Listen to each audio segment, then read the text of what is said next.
हाँ, ठीक। यानी हम लोग बात कर रहे थे बेटा केंद्र राज्य वित्तीय संबंधों पे। तो इसमें सारे नहीं महत्वपूर्ण है बेटा, ठीक है। मैंने केंद्र राज्य वित्तीय संबंधों में कुछ चीजें ही महत्वपूर्ण है परीक्षा के लिए। अब चूंकि सिलेबस में है तो देखेंगे ही हम लोग। केंद्र राज्य संबंधों में सबसे महत्वपूर्ण है बेटा आपको वित्त आयोग। और वित्त आयोग से लगभग लगभग क्वेश्चन पूछा जाता है। और एक है, आज थोड़ा विलंब हुआ है भाई। गुड मॉर्निंग सूर्य प्रताप जी, ये बहुत रेगुलर रहते हैं भाई। थोड़ा विलंब हो जाता है हमको भी, तो आज विलंब हुआ है बेटा, तो कोई बात नहीं, शुरुआत करते हैं।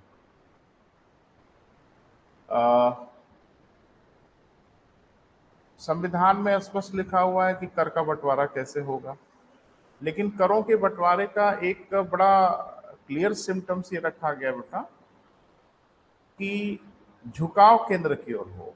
जैसे आप देख रहे हैं, कर केंद्र लगाएगा, राज्य इकट्ठा करेगा, राज्य ही खर्च करेगा, लेकिन कंट्रोल कौन रखा है? केंद्र। कुछ करों के बारे में आपने पढ़ा कि कुछ कर ऐसे हैं जो केंद्र लगाएगा, केंद्र ही इकट्ठा करेगा, राज्यों को दे देगा, लेकिन लगाएंगे हम, इकट्ठा करेंगे हम। और कुछ करों के बारे में कहा गया कि कुछ ऐसे कर होंगे जो केंद्र लगाएगा, केंद्र ही इकट्ठा करेगा, लेकिन केंद्र और राज्य के बीच में बांटे जाएंगे। और एक बहुत सिंपल सी बात है बेटा कि केंद्र सरकार आखिरकार पैसा करेगी क्या? केंद्र सरकार पैसा कहाँ खर्चा करेगी भाई? डेफिनेटली वो राज्यों पे खर्च करेगी। तो अगर केंद्र के पास ज्यादा पैसा आता है तो इसमें राज्यों को घबराने की क्या जरूरत है? क्योंकि अल्टीमेटली, अरे बहुत सिंपल बात है बेटा, आप आपके माँ बाप अगर पैसा बचाते हैं, सेव करते हैं, तो करेंगे क्या? वो आप ही पे खर्च करेंगे ना बेटा, और कहाँ खर्च करेंगे? तो केंद्र सरकार अगर पैसा बचाती है या अपने पक्ष में झुकाव ज्यादा रखती है, तो अल्टीमेटली वो तो खर्चा करेगी ही करेगी। और खर्चा करेगी, डेफिनेटली उसका बेनिफिट राज्यों को मिलेगा। लेकिन हाँ, वो थोड़ा अपने बुद्धि विवेक से खर्चा करेंगे। राज्य जो खर्चा करते हैं वो अपने पॉलिटिकल बेनिफिट के लिए या कुछ अपनी चीजों के लिए, लेकिन केंद्र खर्चा करेगा कि जो पिछड़े राज्य हैं उनको थोड़ी ज्यादा मदद हो जाए, शिक्षा में, खाद्य में जो पिछड़े हैं, तो वो थोड़ा सबको बराबर लाने की कोशिश करेंगे। इसी से कुछ राज्य भड़कते हैं, कुछ राज्यों को उसको थोड़ा आपत्ति होती है, उनको खराब लगता है। जैसे हम उदाहरण बताएं आपको, अ, एक राज्य है बेटा हम लोगों का महाराष्ट्र, गुजरात। तो ये थोड़े डेवलप्ड हैं, ये राज्य थोड़े विकसित हैं। तो वहां पे परेशानी यह है कि वहां पे राज्य स्तर पे कर ज्यादा मिल जाता है। माने अब जैसे महाराष्ट्र की बात करो, तो स्टॉक एक्सचेंज महाराष्ट्र में है, शेयर मार्केट का मुख्यालय मुंबई में है, उससे बड़ा टैक्स मिलता है। तो अब नहीं चाहते राज्य सरकार की ये कोई और लेके जाए।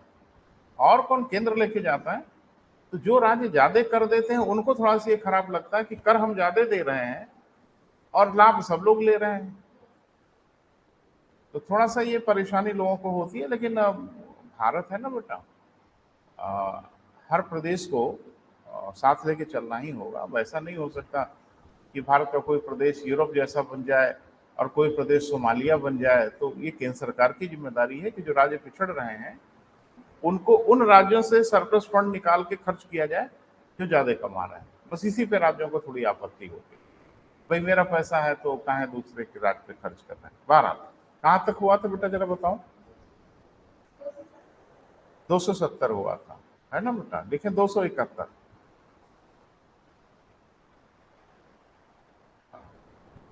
लिखें 271, लिखें आर्टिकल 269, जो पहले लिख चुके हैं आप। आर्टिकल 269 तथा आर्टिकल 270 में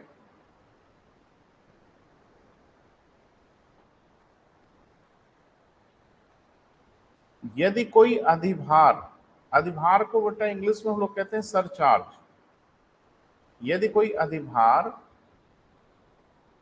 अथवा उपकर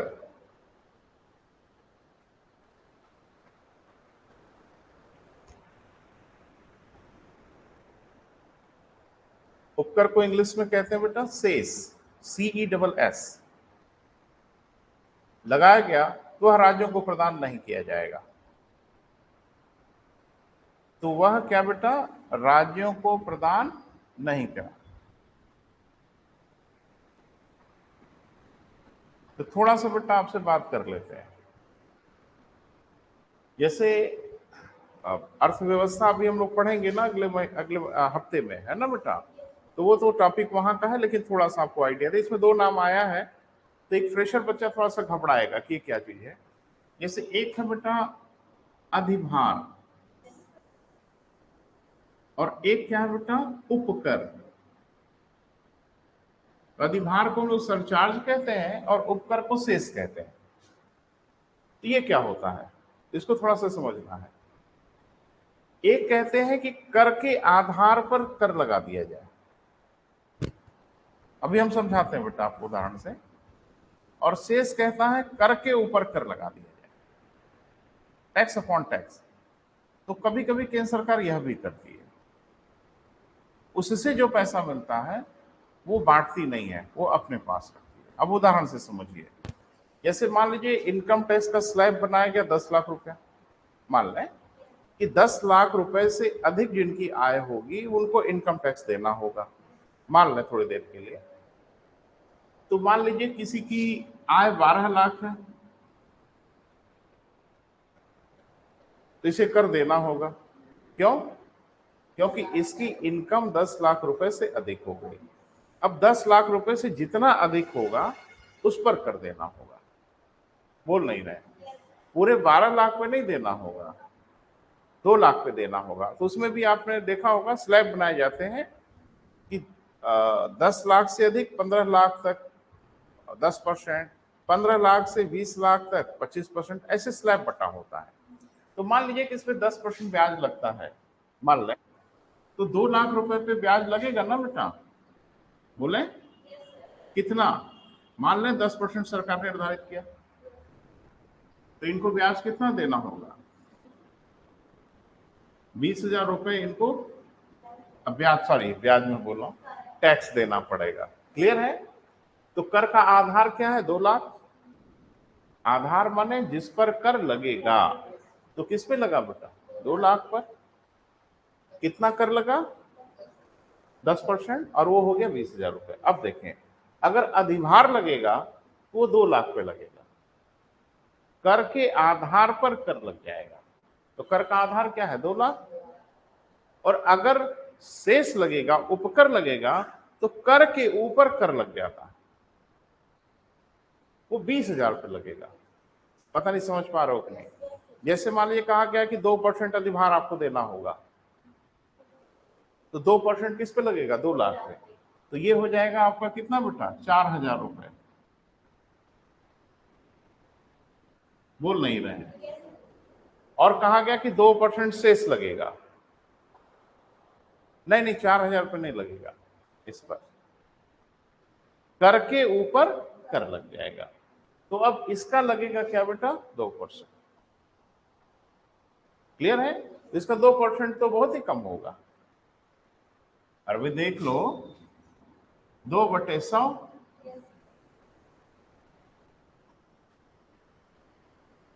400 रुपए। क्लियर है?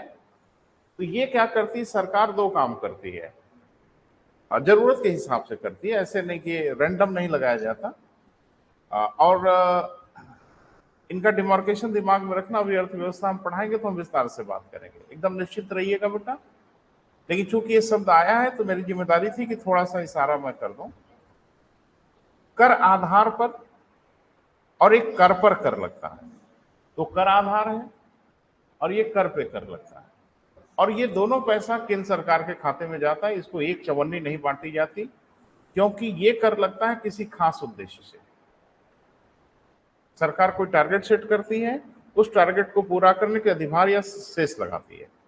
तो पैसा तब तक जुटाती रहती है जब तक वो काम हो ना जाए। जैसे एक उदाहरण बताएं, आपके यहाँ एक युद्ध हुआ था, कारगिल युद्ध, याद है? अच्छा, युद्ध जो होते हैं वो आपको बता के तो नहीं होते। युद्ध आपको बता के नहीं होते, इसलिए युद्ध के लिए आप तैयार नहीं होते। देश सामान्य तैयारी तो करता ही रहता, गोला बारूद हथियार हमारे यहाँ सामान्य काल के लिए तो है, लेकिन अचानक जब युद्ध शुरू हो जाता है तो खर्चे अचानक तेजी से बढ़ते हैं। गोला बारूद हथियार के इन्वेस्टमेंट तो खर्चे बढ़ना शुरू हो जाते हैं। तो देश ऐसा तो नहीं कि उसके लिए पहले से तैयार है कि भाई चलो परसों पाकिस्तान से युद्ध होगा। आपको पता है पाकिस्तान आज ही युद्ध शुरू कर दे, क्या कर लेंगे आप? तो देश इसके लिए तैयार नहीं होता, लेकिन देश के पास पैसा तो रहता ही है। ऐसे समझो ना बेटा, जैसे हम लोग अपने घरों में पैसा खर्चा करते हैं तो सामान्य खर्चे के लिए खर्चा करते हैं ना, कि भाई खाना पीना है, कपड़े लत्ते हैं, स्वास्थ्य है, शिक्षा है, इस पे एक रूटीन खर्चा हम लोग का होता है। लेकिन अचानक घर में किसी की सीवियर मेडिकल कंडीशन हो जाए तो एक बर्डन आपके पास अचानक आता है ना, लेके भागना है, एम्स में जाना है कि कहाँ लेके जाना है, तो उसके लिए तो हम मेंटली तैयार नहीं थे ना बेटा। लेकिन फिर भी हम उस पैसे को मैनेज तो करते ही है ना, उधार लेके मैनेज करते हैं, किसी से लेके मैनेज करते हैं ना। वो खर्चा रोकते थोड़ी हैं, क्योंकि बहुत जरूरी खर्चा है, किसी की जिंदगी का सवाल है। लेकिन फिर बाद में उसको मैनेज करना पड़ता है ना। आपने किसी से उधार मान लेके इलाज करा भी लिया तो हम बाद में अब उसको मैनेज करके देते हैं ना। बस ऐसा ही मामला है। जब युद्ध होता है तो सरकार कहीं ना कहीं से पैसा तो खर्च कर ही देती, करना ही पड़ेगा, लेकिन फिर बाद में सरकार को उस पैसे को मैनेज करना पड़ेगा। तो कहां से मैनेज करेगा? यही सब। जैसे कारगिल युद्ध हुआ था ना बेटा, तो 2% सेस लगा दिया गया, यानी सेस कितना लगाया गया बेटा? 2% लगा दिया गया। और ये सेस तब तक लगा रहा जब तक कि कारगिल युद्ध में जितना पैसा खर्चा नहीं हुआ वो वसूल ना हो गया, और जब वसूल हो गया तो बंद कर दिया गया। तो सरकार के पास एक विकल्प रहता है कि भाई अगर कहीं अचानक खर्चा हो जाए, या खर्चा न भी हो, कोई उद्देश्य बना लें कि भाई हमें ये काम करना है, तो उस पर सेस लगा के पैसा जुटा लेंगे। लेकिन ध्यान रखना, उसी उद्देश्य भर पैसा जुटाना है। जैसे आपको पता है स्वच्छता कर लगता है, सेस लगा हुआ है, 5%, तो वो जो पैसा आएगा वो सिर्फ स्वच्छता पर खर्च होगा, कहीं और खर्च नहीं होगा। इसको बोला जाता है क्या बेटा? अधिभार और उपकर। तो कहा गया 269 में जो कर लगेंगे, जो ऊपर आप पढ़ चुके हो, और 267 में, 270 में जो कर लगेंगे, इन पर अगर कोई अधिभार या उपकर लगाया जाएगा वो राज्यों को नहीं दिया जाएगा, क्योंकि दोनों में आप देख रहे हो राज्यों को दे दिया जाता था। अधिभार और उपकर अगर लगेगा तो उतना हिस्सा राज्यों को नहीं दिया जाएगा, केंद्र अपने पास रख लेगा। क्लियर हुआ बेटा? चले आगे बढ़े। अब 71 के बाद सीधे आ जाइए बेटा आर्टिकल 274। अब इसमें बाकी में झूठ, पटसन, फलाना धमाका बेकार की चीजें हैं, आपकी परीक्षा के लिए जरूरी नहीं है। फिर आगे लिखे बेटा अनुच्छेद 274। तो अनुच्छेद 274 क्या कहता है? यदि कोई ऐसा कर लगाया जा रहा हो, लिखें, यदि संघ कोई ऐसा कर लगाता हो, यदि संघ कोई ऐसा कर लगाता हो जिससे राज्यों का हित प्रभावित हो, तो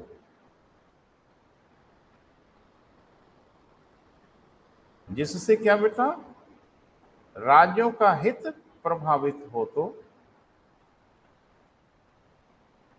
समझ पा रहे मैं क्या कह रहा हूं बेटा?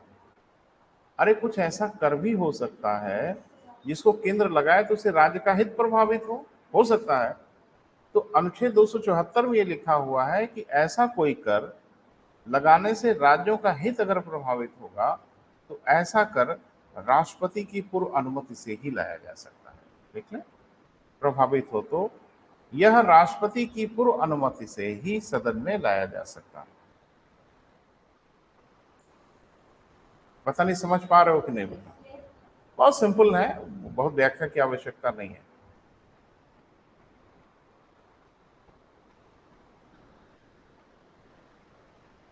राष्ट्रपति की पूर्व अनुमति से ही लाया जा सकता है।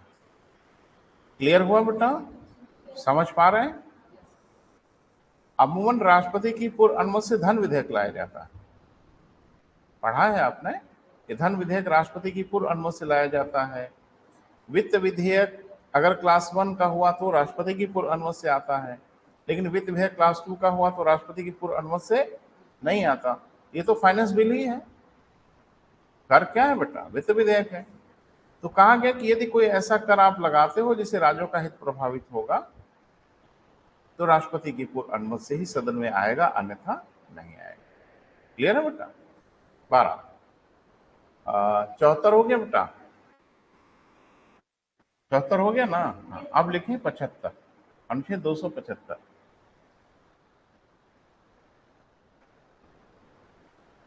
थोड़ा सा सुनिए फिर लिखिए।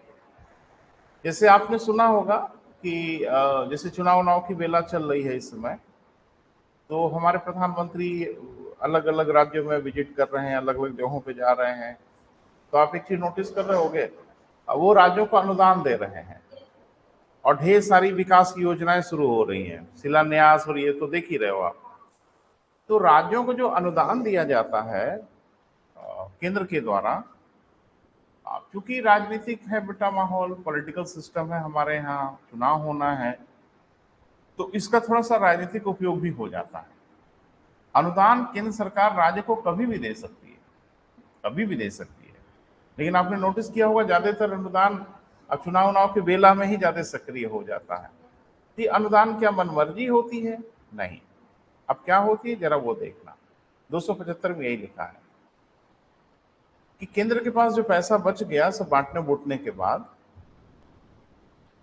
उसमें से वह अपने हिस्से का पैसा राज्यों को अनुदान के रूप में दे सकता है। ये उसकी मर्जी है। पता नहीं समझ पा रहे हो कि नहीं? अरे बाकी तो कर लगाओगे, राज्य इकट्ठा करेगा, राज्य खर्चा करेगा, आप इकट्ठा करोगे, राज्यों को दे दोगे, ये सब लिखा हुआ है। उसके बाद भी आपके पास कुछ बचा तो जो आपके पास बच गया वो भी आप राज्यों को अनुदान दे सकते हो, लेकिन उसमें शर्त बस इतनी सी है कि राज्यों को यह अनुदान वित्त आयोग की सिफारिश पर दिया जाएगा। यानी वित्त आयोग ये सिफारिश करेगा कि राज्यों को कितना अनुदान देना है। क्लियर है बेटा? देख लें, राज्यों को दिया जाने वाला अनुदान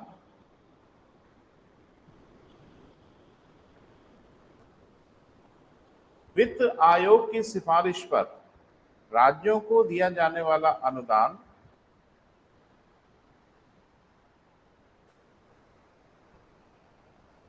वित्त आयोग की सिफारिश पर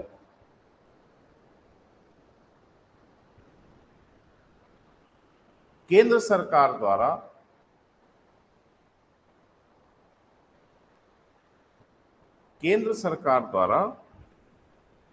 राज्यों को प्रदान किया जाता है।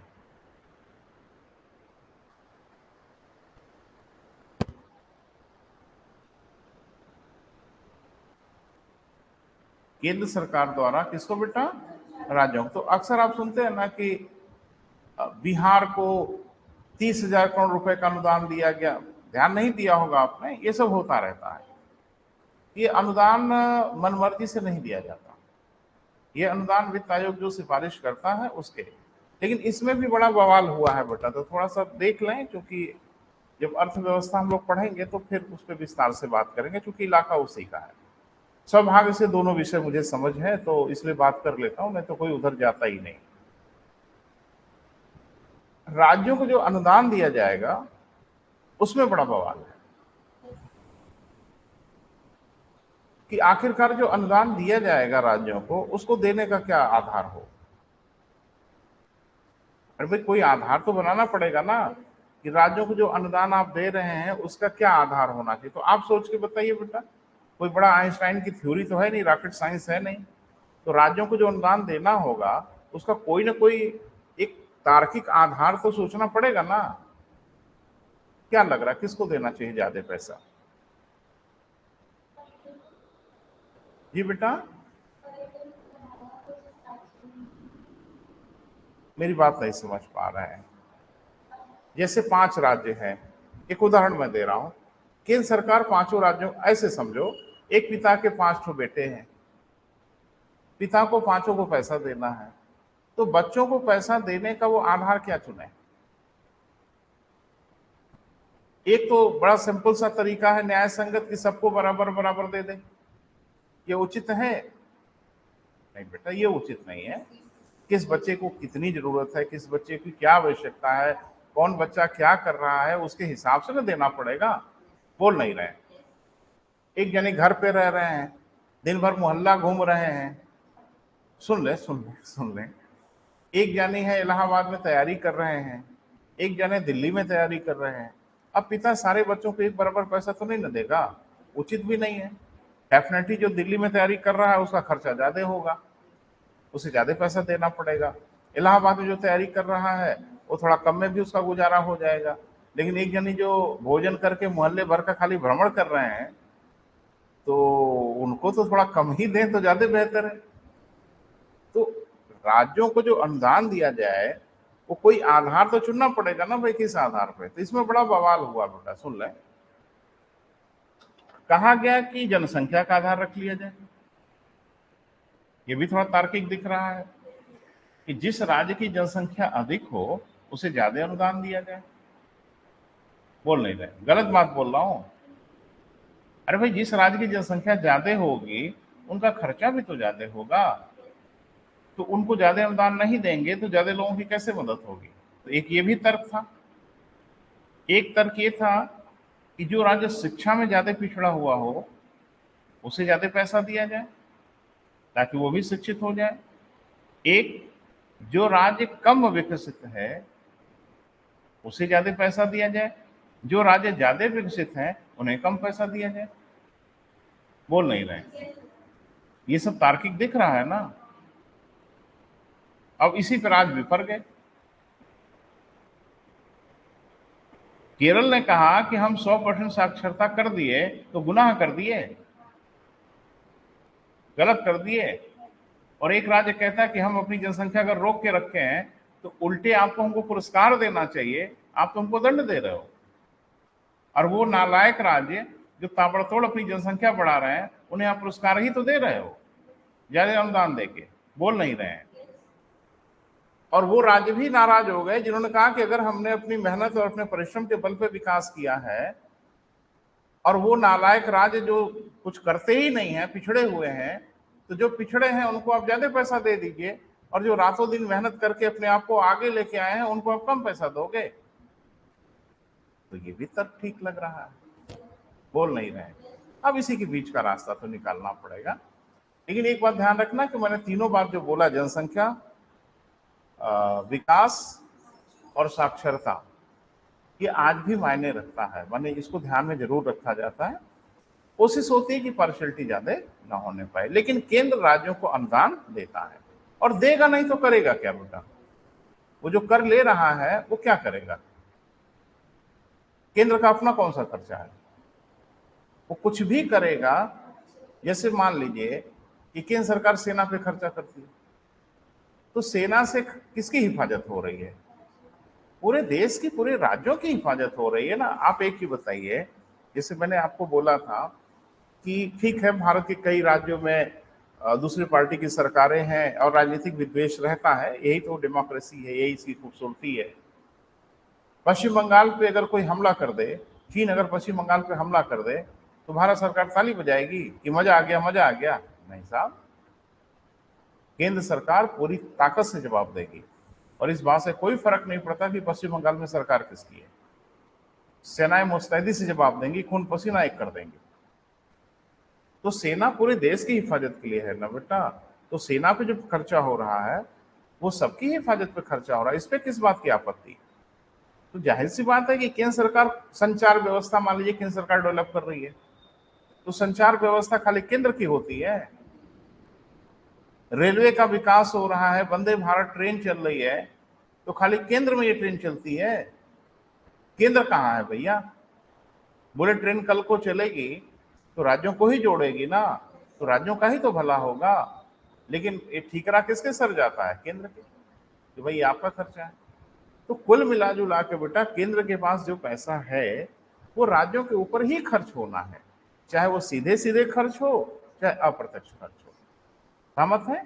अब थोड़ा देखते हैं बेटा कि वित्त आयोग क्या बोला है। और एक निवेदन कि वित्त आयोग को वेरी इंपॉर्टेंट लिख लीजिएगा, परीक्षा में आएगा हर हाल में। अब कैसे आएगा ये बताना मेरे लिए थोड़ा मुश्किल है, किस तरीके से क्वेश्चन पूछेगा ये तो मैं अनुमान नहीं लगा सकता, लेकिन ये मैं अनुमान जरूर लगा रहा हूं कि वित्त आयोग से क्वेश्चन आपसे जरूर पूछा जाता है। हेडिंग बना लीजिए बेटा, वित्त आयोग।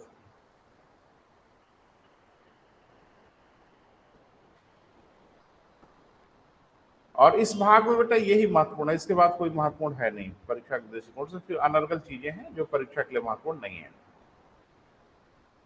वित्त आयोग का कोई अनुच्छेद होगा?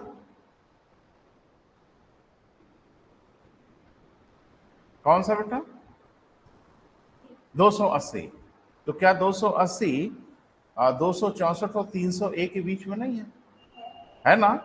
तो इसका मतलब है कि वित्त आयोग का वर्णन केंद्र राज्य वित्तीय संबंधों की चर्चा के समय किया गया, और वित्त आयोग का गठन इसीलिए किया गया कि केंद्र राज्य का वित्तीय संबंध बना रहे। तो थोड़ा सा एक लाइन इंट्रो कर लें, फिर आगे बढ़ते हैं। देखिए, संविधान के भाग 12 में एक इंट्रोडक्शन हो जाए बेटा, बहुत जरूरी है। एक बात ध्यान से सुनो प्लीज, मेरा दो काम है बेटा, एक तो आपको पढ़ाना भी, और दूसरा आपको आगाह करना, आपको चेतावनी देना, आपको सावधान करना, ये भी मेरा ही काम है। क्योंकि आप बच्चे हैं, आपको युद्ध भूमि का अंदाजा नहीं है, मुझे अंदाजा है। तो ये वित्त आयोग बेटा बहुत इंपॉर्टेंट है, प्री से लेके मेंस तक। मेंस में सिर्फ आ जाएगा वित्त आयोग के बारे में 50 शब्दों में लिखिए। तो ध्यान से बेटा, इंपॉर्टेंट जो भी आप अपना निशान उशान बनाते हो बना लो। वेरी वेरी वेरी भी करना हो तो कर लो, ठीक है। हाँ, कई बच्चे जितना जरूरी होता है उतना वेरी जोड़ लेते हैं, ऐसा कुछ नहीं है। इंपॉर्टेंट लिखिए और जरा समझने की कोशिश करिए। पहला ये कि वित्त आयोग एक संवैधानिक निकाय है, ये तो ठूसी लो, दिमाग में बैठा लो, क्योंकि वित्त आयोग का वर्णन हमारे संविधान के अनुच्छेद 280 में है। इसमें कहीं शक शुबा की गुंजाइश ही नहीं है। तो वैसे ही संवैधानिक आयोग है जैसे कि चुनाव आयोग है, वैसे ही संवैधानिक आयोग है जैसा कि संघ लोक सेवा आयोग है। क्लियर है बेटा? ये सब क्या है? संवैधानिक आयोग है, अर्थात इनका वर्णन हमारे संविधान में किया गया है। तो वित्त आयोग का भी वर्णन है अनुच्छेद 280 में। तो 280 का दायरा कहाँ है? केंद्र राज्य वित्तीय संबंधों में है। इसका मतलब है कि केंद्र और राज्य के बीच में वित्तीय संबंध संतुलन में रहे, यह जिम्मेदारी वित्त आयोग की है। तो क्या लाइन लिखा बेटा, बोले? कुछ नहीं लिखा। भाग 12 में केंद्र राज्य वित्तीय संबंधों के अधीन,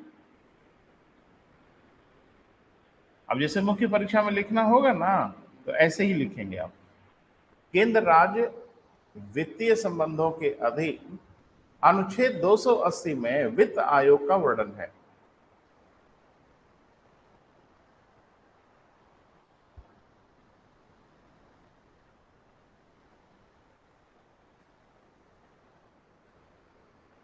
क्लियर है बेटा? स्पष्ट है कि केंद्र तथा राज्य के वित्तीय संबंधों में, स्पष्ट है कि केंद्र तथा राज्य के वित्तीय संबंधों में इसकी महत्वपूर्ण भूमिका है।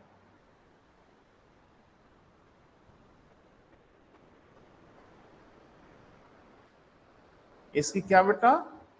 महत्वपूर्ण भूमिका है। समझ में आ रहा है बेटा? जो हमारे मित्र ऑनलाइन हैं, आ ही जाना चाहिए, ऐसा कुछ नहीं है। तो थोड़ा कमेंट वमेंट भी मौका मिलता नहीं है, बीच बीच में देख लेता हूं भाई, ठीक है। अब ये क्या होगा, कैसे होगा, संविधान में इसका उल्लेख है, तो पहले सुनिए बेटा फिर लिखिएगा। इसमें ये लिखा गया कि संविधान के प्रारंभ होने के 2 वर्ष के अंदर, अनुच्छेद 280 में यही लिखा हुआ है कि संविधान के प्रारंभ होने के 2 वर्ष के अंदर, क्लियर है बेटा, राष्ट्रपति वित्त आयोग का गठन करेंगे। इसके उपरांत प्रत्येक 5 वर्ष पर या उससे पूर्व राष्ट्रपति नए वित्त आयोग का गठन करेंगे। यानी वित्त आयोग का गठन 5 साल के लिए होता है। क्लियर है बेटा? लेकिन संविधान में इस बात का उल्लेख किया गया कि जिस दिन से संविधान प्रारंभ होगा, जिस दिन क्या बेटा, 26 जनवरी 1950, तो संविधान के प्रारंभ होने के 2 साल के अंदर राष्ट्रपति वित्त आयोग का गठन करेंगे। उसके बाद प्रत्येक 5 वर्ष की समाप्ति या उसके पूर्व ही अगले वित्त आयोग का गठन किया जाएगा। इसमें कहा गया कि इसका एक अध्यक्ष होगा और इसके 4 सदस्य होंगे। यानी वित्त आयोग में कुल कितने लोग बेटा? 5 लोग होते हैं। एक अध्यक्ष होता है, 4 सदस्य होता है, और कहा गया कि इनकी योग्यताएं संसद निर्धारित करेंगी। यानी वित्त आयोग के जो अध्यक्ष और सदस्य होंगे उनकी योग्यता क्या होगी, इसका निर्धारण कौन करेगा बेटा? संसद करेगा, और संसद ने इसका निर्धारण किया है। और इनका निर्धारण पूछता है आपसे कि वित्त आयोग के सदस्य होने की योग्यता क्या है, या क्या कौन कौन योग्यता वाले वित्त आयोग के सदस्य हो सकते हैं, सब स्पष्ट लिखा हुआ है बेटा। ठीक है, 2 चीज बहुत महत्वपूर्ण है इसमें। एक, वित्त आयोग के सदस्यों की योग्यता, ये खूब पूछा जाता है। और दूसरा, वित्त आयोग का कार्य क्या है, ये आपसे खूब पूछा जाता है। एक कार्य तो आपने देख ही लिया कि भाई अनुदानों का बंटवारा कर लेता है, लेकिन क्या यही काम है या कुछ और है, ये फोकस करना पड़ता। 2 चीजों पे फोकस करना। तो शुरुआत करें। संविधान के प्रारंभ होने के 2 वर्ष के अंदर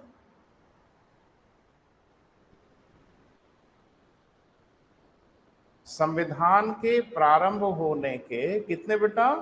2 वर्ष के अंदर राष्ट्रपति वित्त आयोग का गठन करेंगे।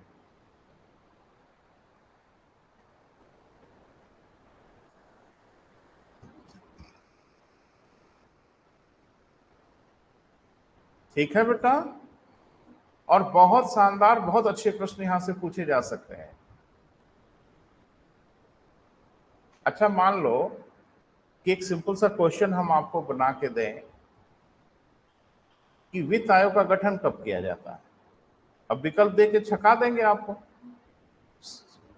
संविधान के प्रारंभ में ही वित्त आयोग का गठन कर दिया गया, ए ऑप्शन। बी, संविधान के प्रारंभ होने के 5 साल के उपरांत वित्त आयोग का गठन किया गया। संविधान के प्रारंभ होने के 1 वर्ष के बाद वित्त आयोग का गठन किया जाना आवश्यक है। संविधान के प्रारंभ के 2 वर्ष के अंदर। ये खराब प्रश्न है, ये बेकार प्रश्न है। अरे तेल निकल जाएगा बेटा, अगर नजर नहीं पड़ी है ना तो बता तो पाएंगे नहीं, है बिल्कुल तय जाने। अगर किसी बच्चे ने नहीं पढ़ा है तो वो अपनी बुद्धि का प्रयोग करेगा। मान लें आप भी कि नहीं पढ़े हो, आपको अगर अपनी बुद्धि लगानी होती तो हम तो यही लगाते कि 280 में इसका वर्णन है, और संविधान प्रारंभ हो गया 26 जनवरी 1950 को, इसका मतलब 280 भी उसी दिन प्रारंभ हुआ होगा। दिमाग तो यही कह रहा है।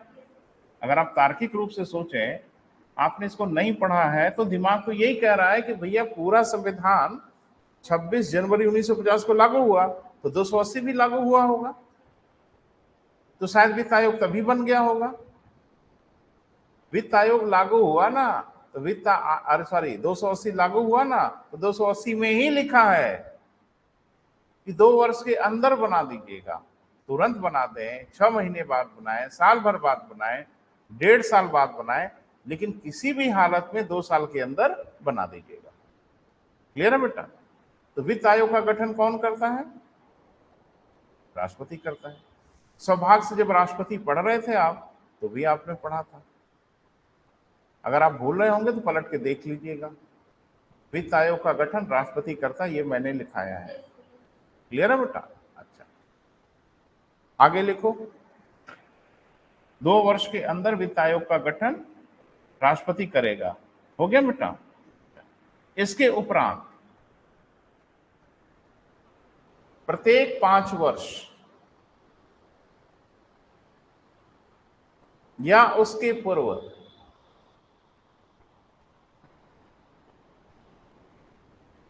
इसके उपरांत प्रत्येक 5 वर्ष या उसके पूर्व राष्ट्रपति वित्त आयोग का गठन करेंगे।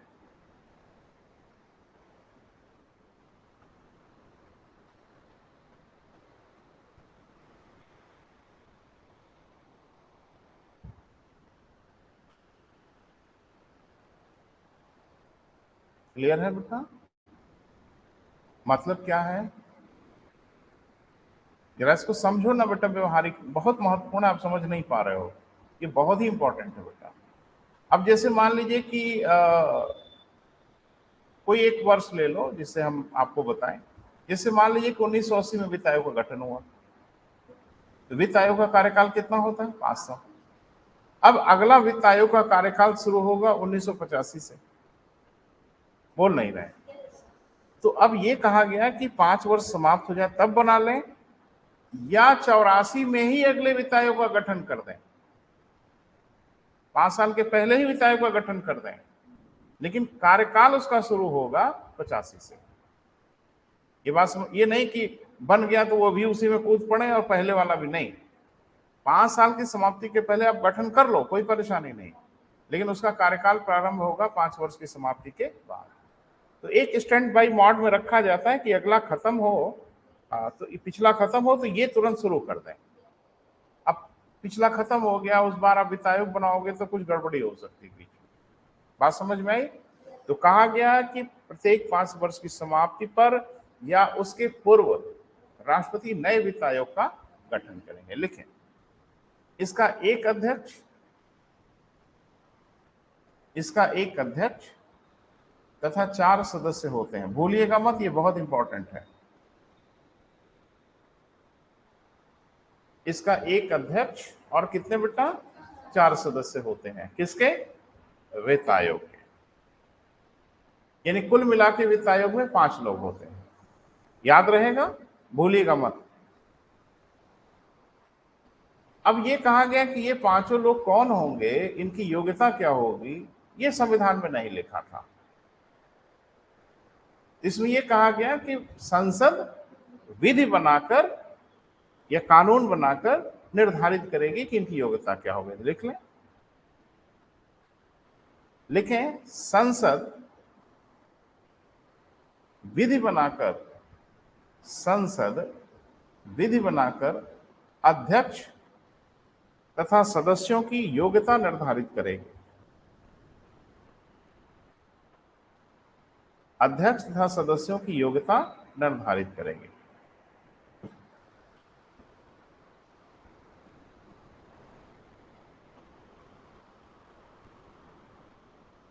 एक बात तय हो गई बेटा कि आज की डेट में वित्त आयोग के अध्यक्ष व सदस्यों की जो योग्यता है, इसका वर्णन संविधान में नहीं था। ये संसद ने विधि बनाकर ऐसा किया है। ऐसे बहुत खूबसूरत क्वेश्चन बनाया जा सकता है। वित्त आयोग के अध्यक्ष व सदस्यों की योग्यता का वर्णन मूल संविधान में था। वित्त आयोग के अध्यक्ष व सदस्यों की योग्यता का वर्णन राष्ट्रपति अपने आदेश से निर्धारित किए। वित्त आयोग की नहीं, सबसे बड़ी परेशानी आपकी यही है कि आप सोचे ही नहीं पाते आपको तंग कैसे करेंगे। इतना शानदार ढंग से आपको परेशान करेंगे कि आप परेशान हो जाओगे। तो वित्त आयोग के अध्यक्ष व सदस्यों की योग्यता राष्ट्रपति अपने आदेश में नहीं निर्धारित करते, संसद कानून बनाकर निर्धारित करती है। ऐसा 280 में लिखा है। तो संसद कानून बनाई होगी योग्यता के लिए। तो ऐसा कानून कब बनाया संसद ने? अब एक बात होता है कि 2 साल के अंदर बनना है तो कानून 2 साल के अंदर ही बना होगा। अरे भाई, योग्यता क्या होगी ये पता ही नहीं लगाओगे तो वित्त आयोग बनेगा कैसे? और 280 में साफ साफ लिखा हुआ है कि संविधान के प्रारंभ होने के 2 वर्ष के अंदर होना चाहिए। तो कॉमन सेंस तो ये कह रहा है कि संसद ने ऐसा कानून 52 के पहले जरूर बना लिया होगा। बोल नहीं रहे बेटा? देखिए, कंपटीशन बेटा अध्ययन के साथ साथ कॉमन सेंस की लड़ाई है, और वो चाहते हैं कि आपके पास कॉमन सेंस है कि नहीं, जिससे आप उत्तर ढूंढ लो अगर पढ़े नहीं हो तो भी। अच्छा, हम आपको विकल्प दें। वित्त आयोग के अध्यक्ष व सदस्यों की योग्यता का निर्धारण निम्न में से कब किया गया? हम विकल्प दे रहे हैं आपको। 1956 में, 1955 में, 1954 में, 1953 में, 1951 में। अब 1951 पढ़ा तो नहीं है हमने, लेकिन गारंटी एक उत्तर यही होगा। क्यों? क्योंकि 2 साल के अंदर वित्त आयोग को बन जाना है, तो योग्यता पहले नहीं बताओगे तो वित्त आयोग बनेगा कैसे? ये कॉमन सेंस है। तो बहुत सी चीजें आप नहीं भी पढ़े रहते हैं तो भी उसका उत्तर पता चल जाता है कॉमन सेंस से। अब ये तय हो गया कि 52 के पहले वाली डेट कोई चाहिए। हाँ, बवाल तब जरूर हो जाता जब हम दे देते 1950 और 1951, तब आप शायद कंफ्यूज हो जाते। एग्जामिनर जानबूझ के आपको पैसेज देता है, जानबूझ के वो रास्ता देता है कि बेटा अगर पढ़े हो तो कॉमन सेंस से धर लो, याद करने की जरूरत नहीं है। समझ आ रही मेरी बात? नहीं तो विकल्प में हम 1952 भी दे देते, विकल्प में 1951 भी दे देते, सिर्फ 51 दिया ताकि आप पकड़ लो, क्योंकि 53 के फिर इधर 51 ही दिख रहा है तो कंफर्म है वही होगा। क्लियर है बेटा? लिखिए सन 1951। मैं क्या कह रहा हूं बेटा, समझ नहीं पा रहे हो आप? देखो, पढ़ना जरूरी तो है ही है हम लोगों के लिए, कैसे यूज करना है अपनी बुद्धि का ये भी आपको सीखना पड़ेगा। इसीलिए आप देखते हैं कि एक ही बच्चों को हम लोग पढ़ाते हैं, मैंने हम लोग जो पढ़ा, मैं तो एक ही व्यक्ति हूं ना, ढेर सारे बच्चों को पढ़ाते हैं। और ऐसा नहीं किसी के कान में जा जाके कुछ अलग से लिखवा देते हैं कि बेटा तुम अलग से लिख लो, ऐसा तो कुछ नहीं होता। फिर कोई बच्चा उसी को बेहतर उपयोग कर लेता है, कोई तो बेहतर उपयोग नहीं कर पाता, क्योंकि कोई उसको कॉमन सेंस से यूज कर लेता है, कोई नहीं यूज कर पाता। ये बड़ा जरूरी है बेटा। लिखें, संसद ने 1951 में अधिनियम पारित किया, 1951 में अधिनियम पारित किया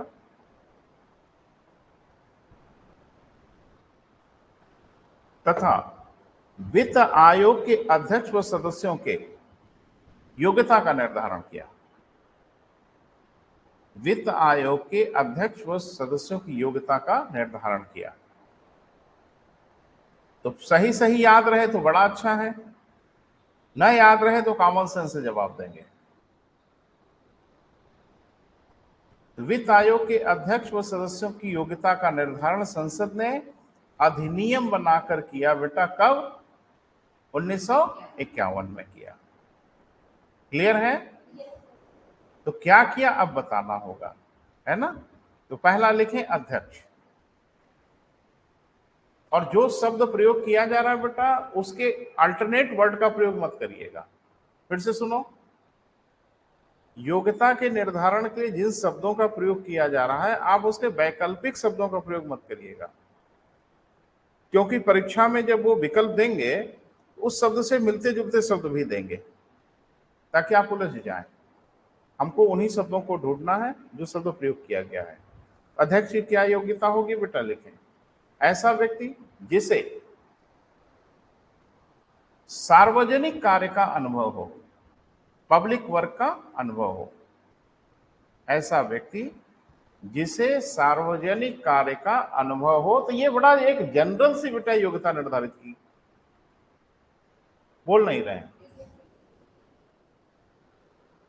अब इसमें तो किसी को फिट किया जा सकता है, ये कोई बड़ी स्पेसिफिक योग्यता तो है नहीं। सार्वजनिक कार्य का अनुभव किसको नहीं है भैया?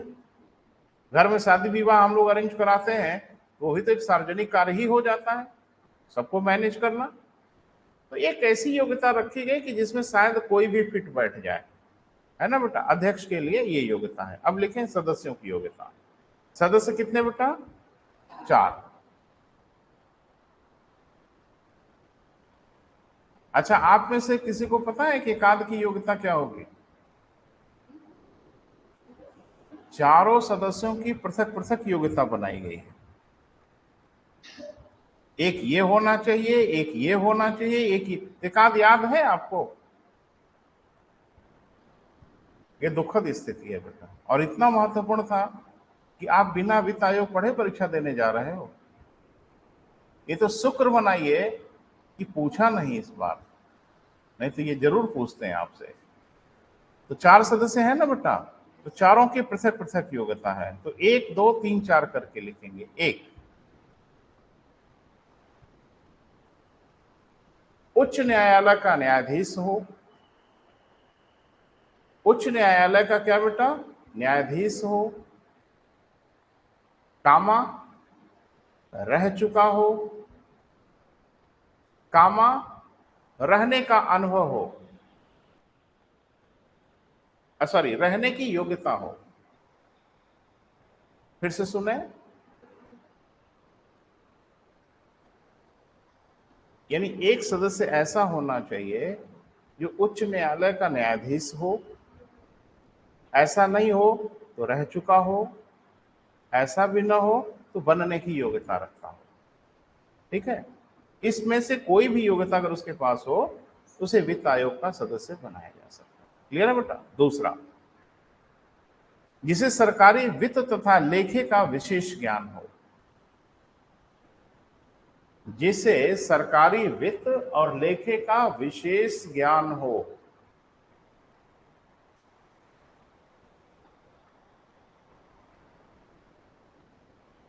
तीसरा, हो गया बेटा, जिसे सरकारी वित्त व लेखे का विशेष ज्ञान हो। तीसरा, जिसे वित्तीय प्रशासन का, फाइनेंशियल मैनेजमेंट कहते हैं बेटा, जिसे वित्तीय प्रशासन का व्यापक अनुभव हो।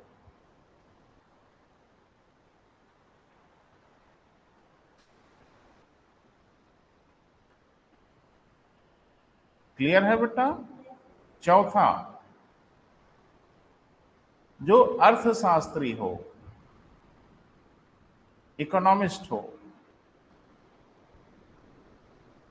अर्थात, अर्थात करके लिख लो और क्लियर हो जाएगा, अर्थात अर्थशास्त्र का विशेष ज्ञान हो।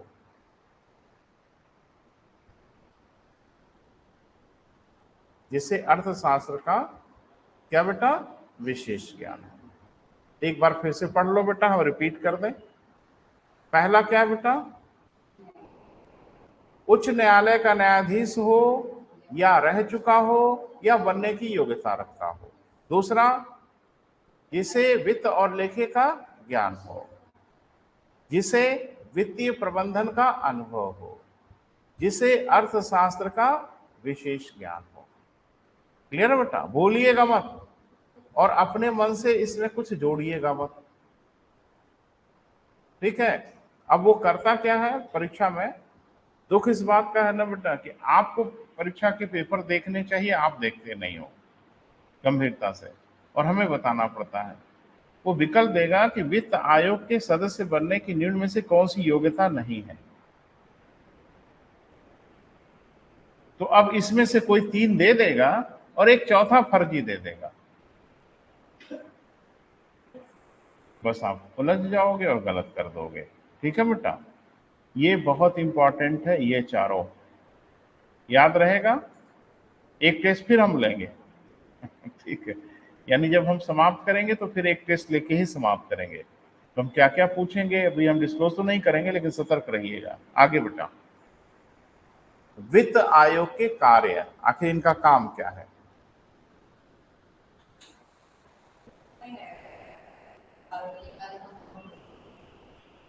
ये बेटा, हाँ हाँ हाँ हाँ, अपने मन से मत कुछ जोड़िएगा। विकल्प में भी अगर कोई जोड़ जाड़ के देता है, उसे भारत में प्रशासन का व्यापक अनुभव हो, भाड़ में जाए, ऐसा नहीं लिखा हुआ है। प्रशासन का अनुभव वाला व्यक्ति नहीं चाहिए, सार्वजनिक कार्य का अनुभव होना चाहिए। ठीक है? किसी अंतर्राष्ट्रीय संस्था में कार्य करने का अनुभव हो, फर्जी, ऐसा नहीं लिखा है। सतर्क रहिएगा, इसलिए हम बार बार चेतावनी दे रहे हैं बेटा। अब हेडिंग बना लें, कार्य क्या है वित्त आयोग का। लिखें, पहला, केंद्र राज्य के मध्य विभाज्य करों की प्रणाली।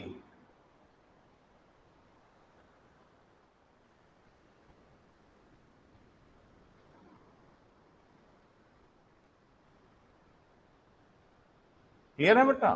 दूसरा, संचित निधि से राज्यों को प्रदान किया जाने वाला अनुदान, जो अभी आपने पढ़ा, संचित निधि से राज्यों को प्रदान किया जाने वाला अनुदान, मैंने इस पे सिफारिश देता है।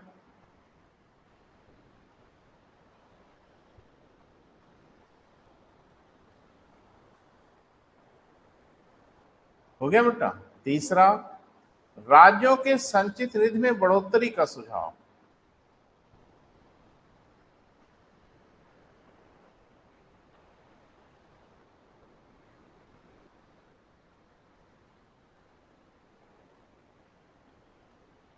राज्यों के संचित निधि के बढ़ोतरी का सुझाव।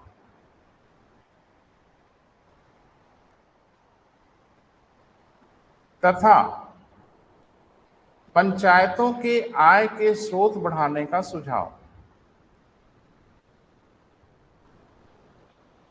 पंचायतों के आय के स्रोत बढ़ाने का क्या बेटा? सुझाव।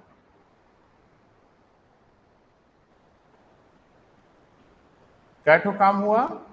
3। चौथा लिखो, राष्ट्रपति द्वारा वित्त के विषय में सौंपे गए, राष्ट्रपति के द्वारा वित्त के विषय में सौंपे गए कोई अन्य कार्य।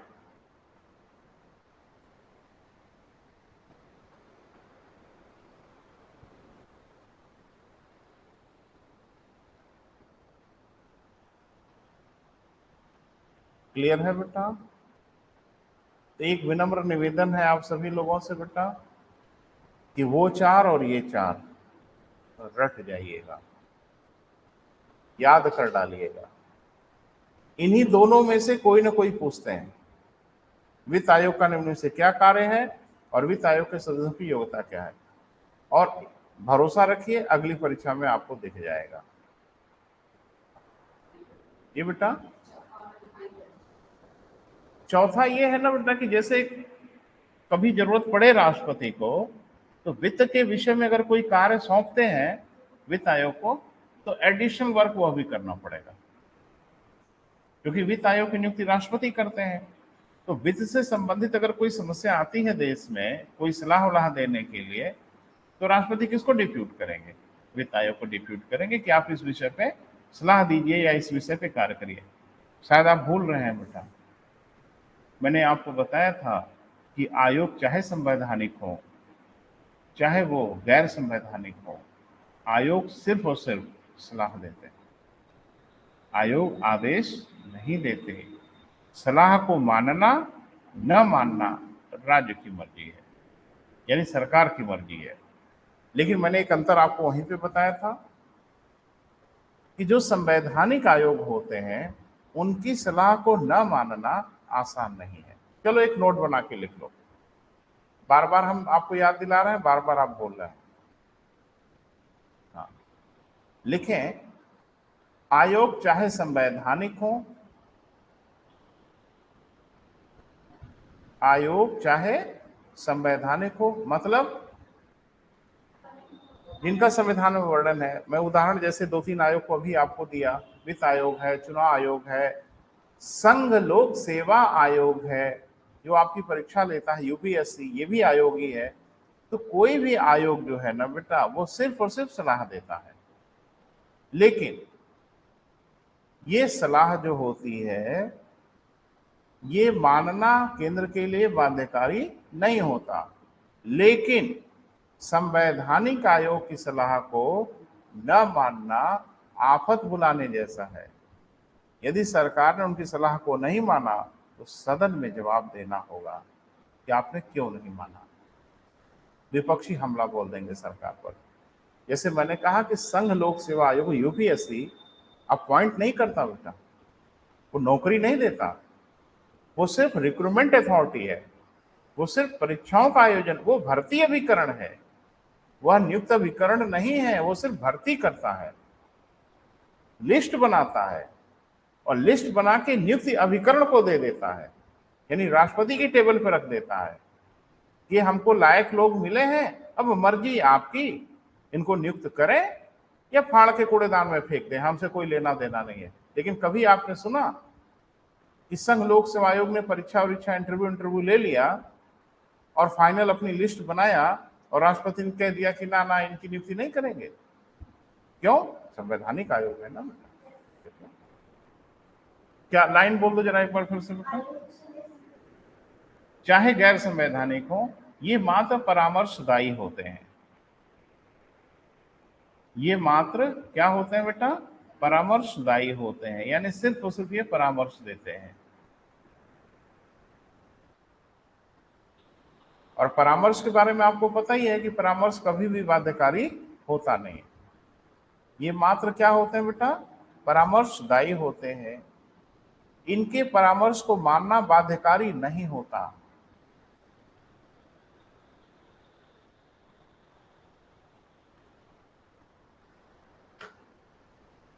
इनके परामर्श को मानना क्या बेटा, बाध्यकारी नहीं होता, किंतु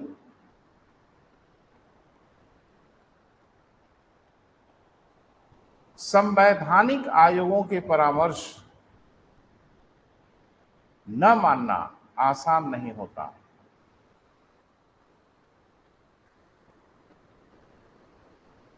क्योंकि संवैधानिक आयोग के परामर्श को न मानना आसान नहीं होता, सदन में इसका जवाब देना होता है।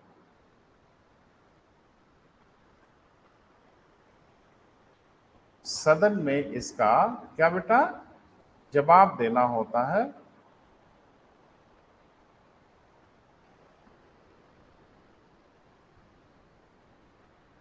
क्लियर है? अब तो क्लियर हुआ ना, याद रहेगा। अब इसमें एक और लिखो बेटा, वही जो लास्ट में मैंने लिखाया था उसको लिख लें। कौन सा संविधान संशोधन बेटा जिसमें 31 और 19 एक को हटाया गया? संविधान संशोधन। Very good, very good. Note बना के लिखो और यहीं समाप्त कर। पहले अनुच्छेद लिख लो 300A, लास्ट वाला लिख लें, जरूरी है। आर्टिकल 300A, इसे 44वें संविधान संशोधन 1978 द्वारा स्थापित किया गया। मैंने भाग 12 में स्थापित किया गया।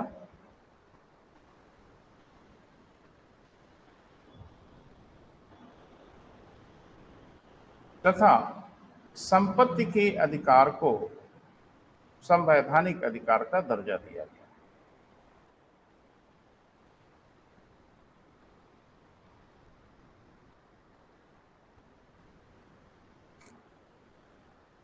गया। ठीक है बेटा। तो अब हम लोग बढ़ेंगे बेटा अपने संविधान के सबसे आखिरी हिस्से में। ठीक है बेटा।